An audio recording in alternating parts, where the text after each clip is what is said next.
Ton nom s'élève en majesté de mes lèvres, je célèbre ta victoire, ton règne, ton autorité. Soyez les bienvenus dans notre série sur Je suis l'expression de l'amour de Dieu. Cette série sera d'une grande bénédiction pour le corps du Christ.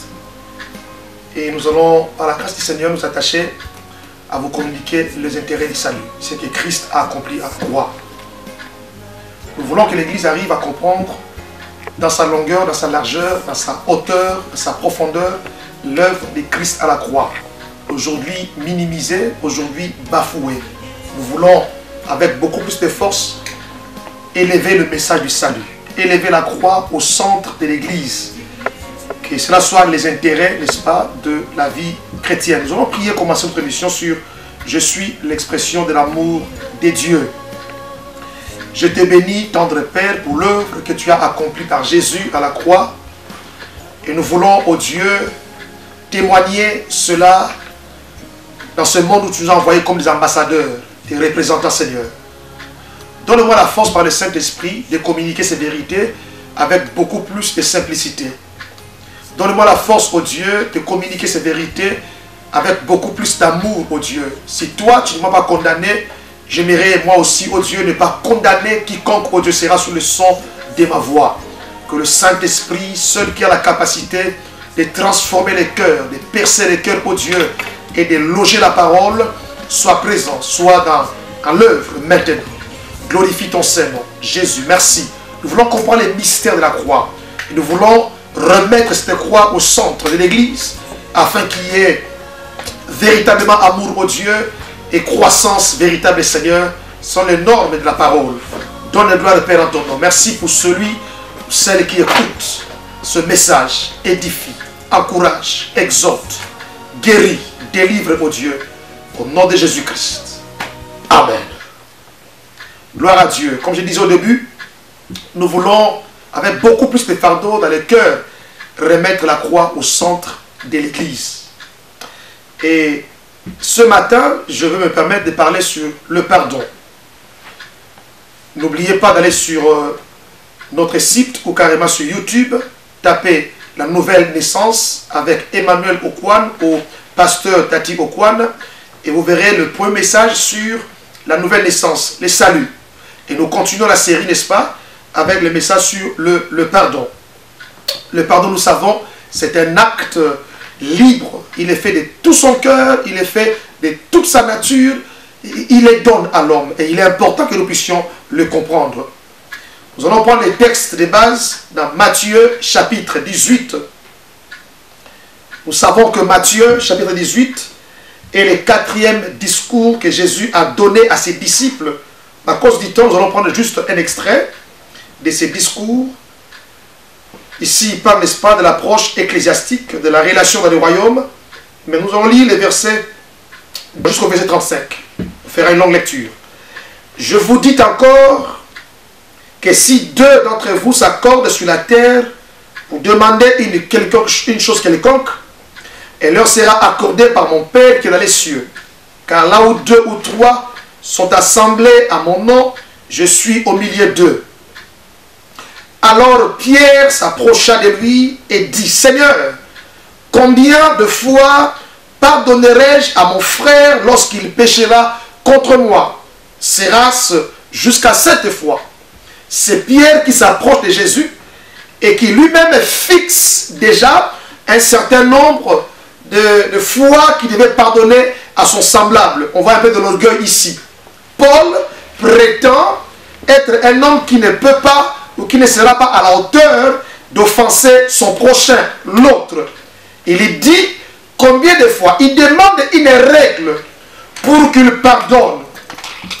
Quelle est la règle que je peux appliquer, Seigneur Jésus, pour justement pardonner? Et puis lui-même, il donne le nombre de fois. Il dit, est-ce que sera jusqu'à 7 fois? Je ne pécherai pas. Ce ne sera pas moi qui va pécher, mais plutôt mon frère qui va pécher contre moi. Alors, maître, dis-moi combien de fois, moi, Pierre, je dois pardonner. Quelle dimension d'orgueil et de compréhension de l'œuvre du Seigneur. Jésus lui dit, je ne te dis pas jusqu'à 7 fois. Non, non. Mais jusqu'à 77 fois, 7 fois.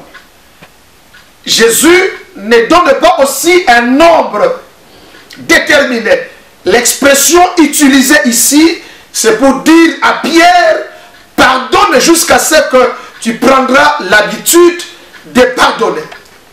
Pardonne jusqu'à ce que tu ne vas plus te rendre compte que tu pardonnes. En d'autres termes, pardonne sans règle. Alors que toi, Pierre, tu me demandes des règles pour pardonner. Moi, au retour, je te dis, pardonne sans exiger les règles. Mais Pierre, tu ne comprends pas.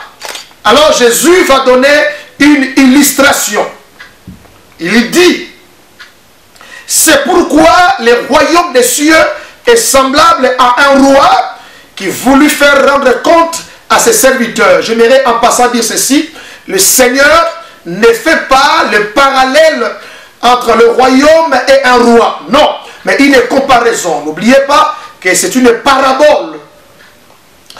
Une parabole n'est qu'un récit qui illustre une vérité morale ou spirituelle. Donc, le Seigneur ne ramène pas le royaume au niveau humain, mais il donne un récit qui illustre une vérité en termes de comparaison et non pas de parallèle. Il dit, le royaume des cieux, ce grand royaume, est semblable à un roi qui voulut faire rendre compte à ses serviteurs. Quand il s'est mis à compter, on lui en amena un qui devait 10 000 talents. Alors qu'il commençait à rendre compte, il commença par le premier qui lui devait 10 000 talents. Nous ne savons pas comment est-ce que ces serviteurs devaient, n'est-ce pas, au maître 10 000 talents. J'aimerais dire ceci rapidement. Si nous calculons la valeur de 10 000 talents en termes d'euros, nous tombons dans une bagatelle de 91 825 000 euros. Parce que les impôts collectés annuellement en Palestine revenaient à 800 talents qui équivaut à 9 millions d'euros. Donc, si nous calculons 10 000 talents que ces serviteurs devaient donner à son maître et qui n'avait pas, qui ne possédait pas, donc nous sommes tombés dans une somme qui va dans à peu près 91 825 000 euros. Il appelle ses serviteurs, comme il n'avait pas de quoi payer, son maître ordonna qu'il soit vendu, lui, sa femme, ses enfants, et tout ce qu'il avait, et que la dette soit acquittée. Impossible, parce que en termes de calcul aussi hébreu, un esclave était vendu à peu près 20 cycles. Nous connaissons l'histoire de Joseph, qu'on a vendu à 20 cycles. Or, un simple talent donnait, n'est-ce pas, l'équivalence de 3000 cycles. Le cas de cet homme, si on les vendait, on vendait sa femme, ses enfants et tous ses biens, il n'arrivait même pas à totaliser 200 cycles. Et pourtant, un talent donnait 3000 cycles. L'homme orgueilleux qu'il était, il dit quoi? Le serviteur se jeta à terre, se prosternant devant lui et dit, Seigneur, aie patience envers moi et je te payerai tout. Ému de compassion, le maître de ses serviteurs le laissa aller et lui remit la dette. Après qu'il fut sorti, ses serviteurs rencontra un de ses compagnons qui lui devait 100 deniers. Le denier, par contre, on en prenait un comme salaire journalier. Donc si nous calculons 100 deniers en termes de jours, nous avons à peu près 100 jours ici. Donc une affaire de 3 mois et quelques jours. Il suffisait à cet homme qui, dans le sens des créditeurs, de faire du bien à la personne qui lui devait s'en dénier. Parce que lui, on venait de lui remettre une somme de 91 825 000 euros. Alors qu'il n'avait pas les moyens de pouvoir payer cette dette. Il était débiteur, il était aussi créditeur. En termes de débiteur, lui devait de l'argent à son maître, et beaucoup. En termes de créditeur, on lui devait de l'argent, et ce n'était pas assez. Malheureusement, les serviteurs, Christ illustre cette histoire pour expliquer à Pierre, si tu connaissais le poids du péché et la grâce obtenue appelée pardon, Pierre, tu ne donneras pas le nombre de fois pour pardonner à ton semblable. Il dit, cet homme sort acquitté de sa dette de 91 millions, mais il récupère son ami, il récupère son compagnon. La Bible dit, il l'étrangla, il le serra, exigea que son compagnon paye à l'immédiat. Curieusement, le compagnon de cet homme a répété les mêmes gestes que lui-même, le monsieur. Il s'est jeté par terre, il a demandé grâce, mais l'ami a refusé. Il dit, donne-moi le temps. Il disait que moi, son compagnon se jeta à terre, le supplia disant, aie patience, donne-moi le temps, accorde-moi la permission de travailler pendant un certain temps et je payerai ton crédit. Mais l'autre ne voulut pas et il alla le jeter en prison jusqu'à ce qu'il ait payé ce qu'il devait. Ses compagnons ayant vu ce qui était arrivé furent profondément attristés et ils allèrent raconter à leur maître tout ce qui s'était passé. Alors le maître fit appeler ce serviteur et lui dit, méchant serviteur, je t'avais remis en entier ta dette parce que tu m'en avais supplié. Ne devais-tu pas aussi avoir pitié de ton compagnon comme j'ai eu pitié de toi? Et son maître, irrité, le livra au bourreau jusqu'à ce qu'il ait payé tout ce qu'il devait. C'est ainsi que mon Père céleste vous traitera si chacun de vous ne pardonne à son frère de tout son cœur. Nous sommes en face d'une histoire qui amène la réflexion et qui conduit l'humain que nous sommes à comprendre la dimension du pardon que Dieu nous a donné par Jésus. Mes amis, vous devez savoir que le péché pèse beaucoup. Et personne, par ses efforts humains, par ses capacités, ses potentiels humains, pouvait arriver, n'est-ce pas, à s'en débarrasser. C'est pourquoi le Seigneur Jésus était venu. Dans cette histoire, on voit Pierre exiger à Jésus de lui donner des règles pour qu'il pardonne. Mais le Seigneur lui montre la grandeur de l'amour de Dieu à son égard. Et lui dit, Pierre, si seulement tu avais compris la dimension du péché que le Père t'avait pardonné, tu n'aurais pas agi de la manière à laquelle tu agis à l'égard de ton frère et ton compagnon. Débiteur, on t'a pardonné, mais créditeur, tu as refusé de pardonner. C'est vrai, Pierre, pour ce roi, moralement, a accordé la grâce à cet homme. Légalement, cet homme méritait la prison. Mais curieusement, le monsieur sort, lui choisit du côté légal. Légalement aussi, il avait raison de mettre son compagnon en prison. Mais moralement, il n'avait pas raison, vu la dimension de la dette que lui avait obtenu miséricorde. Il ne pouvait que rendre miséricorde à son compagnon. Il est important, mes amis, de comprendre d'abord le pardon que Dieu nous a donné. Nous étions tous, comme dit Ésaïe 53, comme des brebis errantes. Chacun de nous suivait sa propre voie. Personne ne méritait de se tenir debout et d'annoncer la vérité au peuple de Dieu.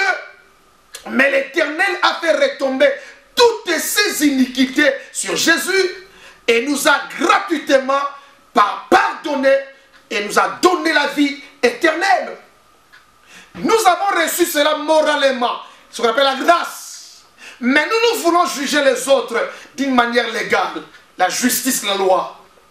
Mais qu'est-ce qui arrive lorsque nous prenons ou nous optons, n'est-ce pas, de juger les autres en termes de la justice des hommes? C'est la prison.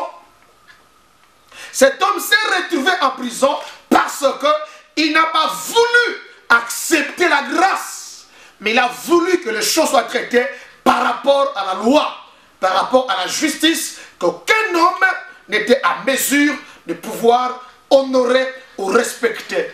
Le péché pèse beaucoup. Et gloire soit rendue à Dieu qui nous a pardonné. Si vous lisez Genèse 4, verset 13, Caïn dit ceci: mon péché est trop grand pour le supporter. Mon péché pèse trop. Si vous lisez Psaume 51, David n'est pas du péché, il dit, il est là devant moi. Il m'accuse. Constamment, je le vois.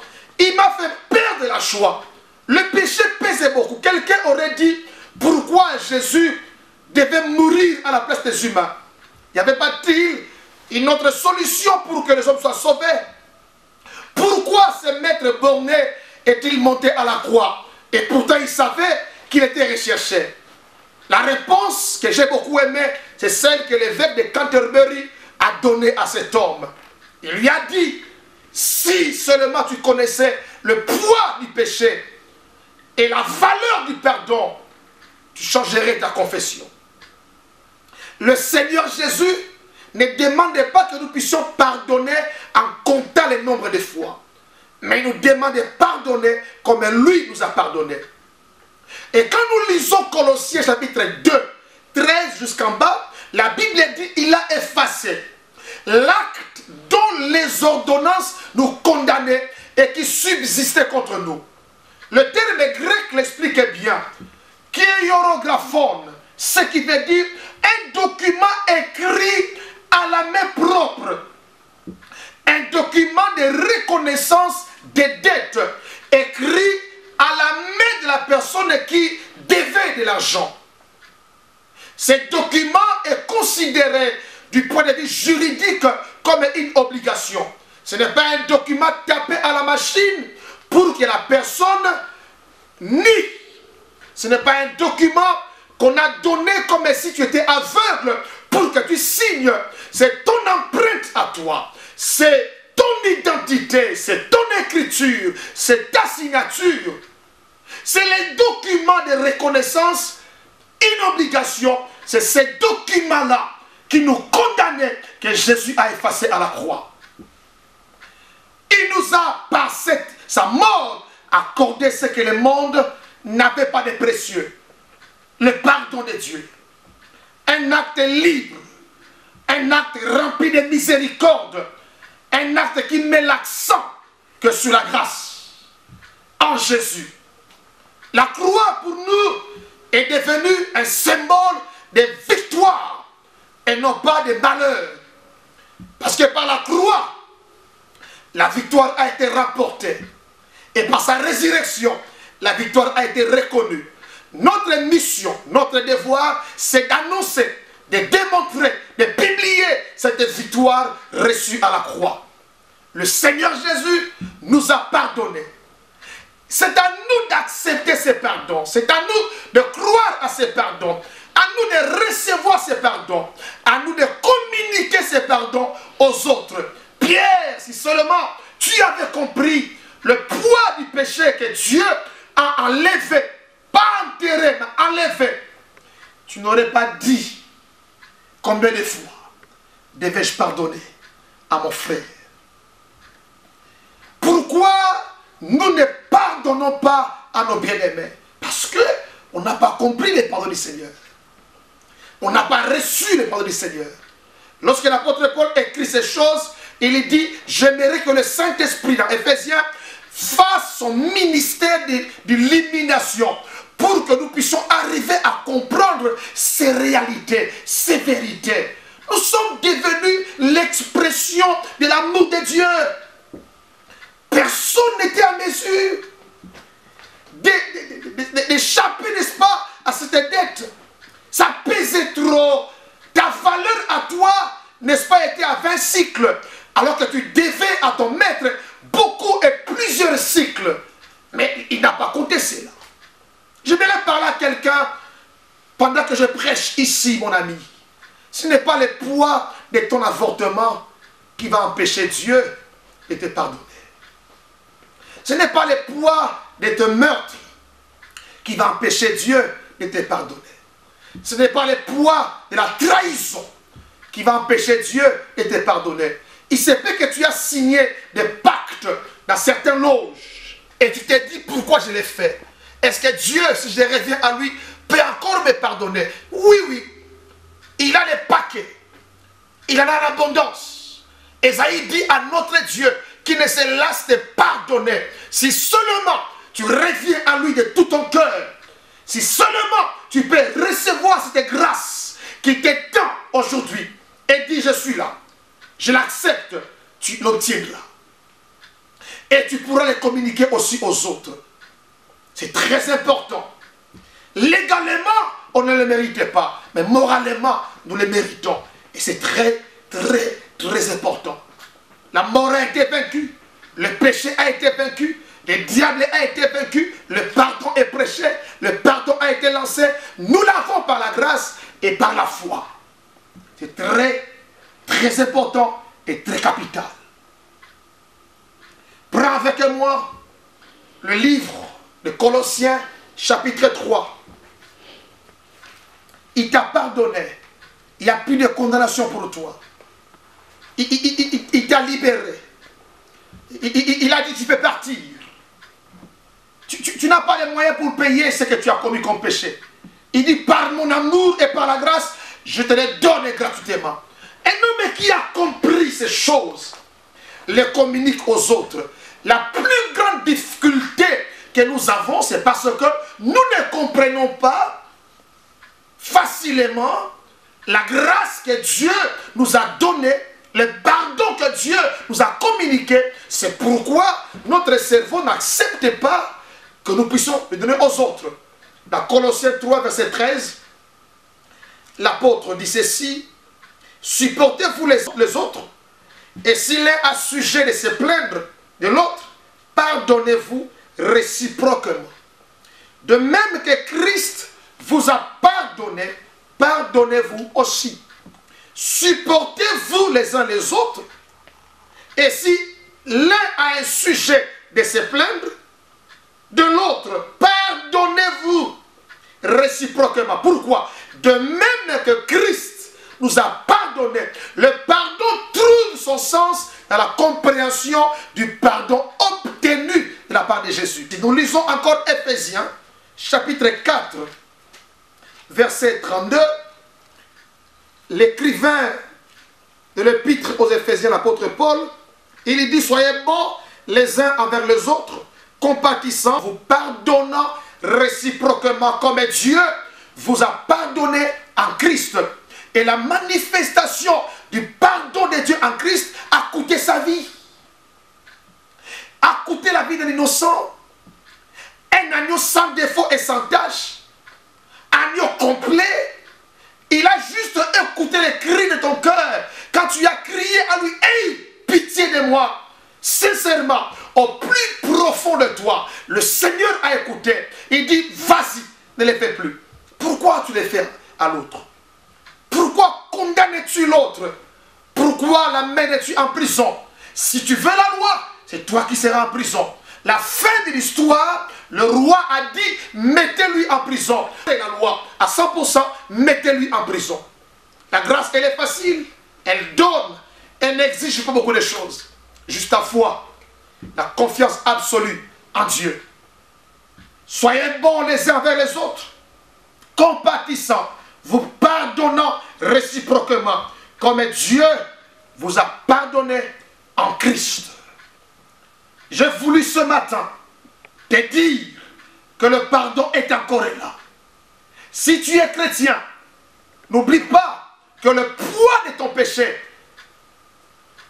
t'empêcher d'obtenir ce que tu as obtenu aujourd'hui. Et vas-y, Aux autres, accorde-leur aussi le même don que tu as reçu, les pardons de la part du Seigneur. La loi te rend esclave. La grâce rend libre. Voilà. C'était la réflexion autour de « Je suis l'expression de Dieu ». Il m'a pardonné. Je pardonnerai aussi les autres. Je clôture pour dire ceci. Alors que Pierre demandait les règles pour pardonner, le Seigneur lui a dit « Pardonne sans les règles ». Autant de fois qu'il y aura la possibilité de les faire, fais-les. Que mon Dieu, par ce message, te ramène à la paix. Te donne encore un amour sincère et vrai. La possibilité d'accorder aux autres la grâce d'être pardonné comme il t'a pardonné. N'est-ce pas qu'il est écrit, pardonne nos offenses comme nous pardonnons aussi à ceux qui nous ont offensés. Béni soit Dieu. Je prierai pour toi. Le Seigneur ne veut pas la mort d'un pécheur. Il veut sa conversion. Et ce matin, si tu as entendu la voix de ton serviteur, il t'appelle à te dire, viens à la source du salut et reçois ton pardon. Seigneur, merci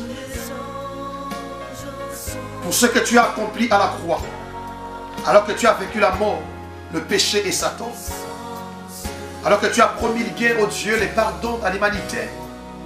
Nous voulons bénéficier pleinement de cette grâce et faire bénéficier les autres. Merci pour la croix qui est l'image et le symbole, oh Dieu, de la victoire que tu as remportée à Golgotha. Merci pour ta résurrection, Jésus, qui est le symbole et l'image, oh Dieu, de la victoire reconnue. Et nous voulons nous annoncer cette victoire, oh Dieu, et la démontrer partout où tu vas nous envoyer. Nous ne voulons pas fixer des règles, oh Dieu, pour pardonner. Nous voulons, oh Dieu, à la lumière de ce que tu as fait pour nous, pardonner sans règle. Le poids du péché, oh Dieu, personne ne pouvait le calculer. C'était trop fort, trop puissant. Dans le cas de cet homme, oh Dieu, il lui fallait qu'il rende à son maître 91 millions, oh Dieu, 825 000 euros. Alors que Seigneur, un seul talent, on pouvait l'obtenir, oh Dieu, au bout de 20 ans de travail pour un travailleur moyen. Mais Dieu, tu lui as fait la grâce en le pardonnant. Tu lui as demandé de rien payer, d'aller libre. Voilà la grâce, oh Dieu, que tu as manifestée. Alors qu'il est sorti, oh Dieu, comme un créditeur, il a étranglé son frère. Il l'a mis en prison. Combien de fois, oh Dieu, on a voulu que la loi domine et que la grâce soit enterrée. Mais je prends autorité, je détruis cette mentalité. Illumine, oh Dieu, les yeux de mon esprit et de nos esprits, afin de comprendre le prix que tu as payé pour nous, la grâce que tu as communiquée et la vie pour les autres. Que mon Dieu te bénisse. Suivez-nous encore, tu seras abondamment béni par rapport aux bénéfices que le Seigneur a donné à ceux qui croient par la foi. Soyez bénis. À très bientôt. Amen.